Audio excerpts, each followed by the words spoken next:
đắng hay rượu thuyền và đôi chân không đến xa vời.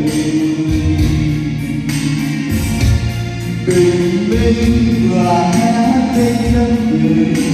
giờ tôi lúc lệ ngàn ngào gượng cười mấy chào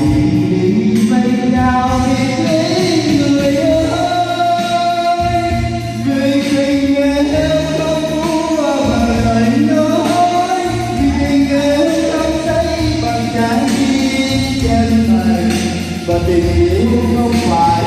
thơ một lúc liều cháy đôi và chim mơ giờ tan tay rượu đắng hay rượu thuyền và đôi chân